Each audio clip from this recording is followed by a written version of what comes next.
کہ مجاہدین اگرچہ نہتے ہیں ان کے پاس جتنا اسلحہ ہے اس کے مقابلے میں مجاہدین کے پاس تو کچھ بھی نہیں ہے نا.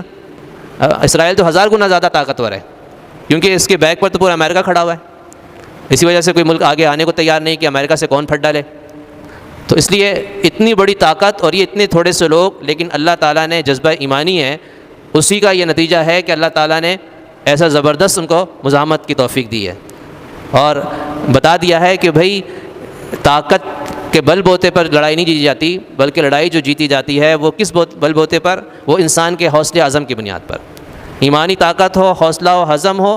اور وہ تو کہتے ہیں کہ بھائی ہم نے تو مرنا ہے، موت کے لیے ہم تیار بیٹھے ہوئے ہیں. تو جس کا یہ عزم ہے کہ بھائی میں نے تو اپنی جان ہی دینی ہے، تو اس نے کیا بھلا ڈرنا ہے، اس نے تو آگے ہی بڑھنا ہے. اور یہ جذبہ کبھی کافر کو مل نہیں سکتا.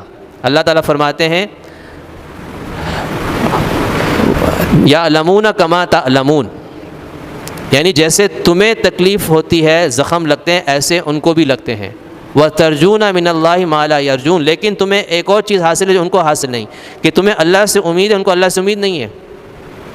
تمہیں اللہ سے امید ہے، زخم ان کو بھی لگ رہے ہیں، تو ہمت کیوں ہارتے ہو؟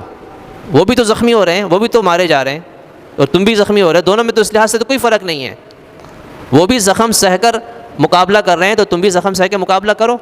لیکن تمہیں یہ حاصل ہے کہ تم اللہ سے ایک بہت بڑی امید رکھتے ہو کہ قیامت میں مرنے کے بعد تمہیں سے جنت میں جانا ہے.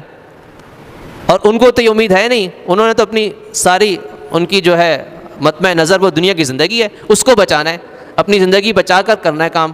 کیونکہ ہم نے لڑنا ہے تنخواہ کے اوپر، پیسوں پہ لڑنا ہے، تو پیسے کے لیے کون جان دے گا؟ پیسے زیادہ قیمتی تو جان ہے انسان کی. تو فرمایا کہ یہ امید رکھ کے تو تم آگے بڑھو. تو یہ مسلمانوں کو ایک بڑا حوصلہ ملتا ہے اس بات سے کہ کبھی بھی لڑائی جو ہے نا وہ ٹیکنالوجی کی بنیاد پر یا طاقت قوت کی بنیاد پر نہیں جیتی جاتی، بلکہ وہ ہمیشہ انسان کے عزم، جذبے، حوصلہ، ولولے پر جیتی جاتی ہے.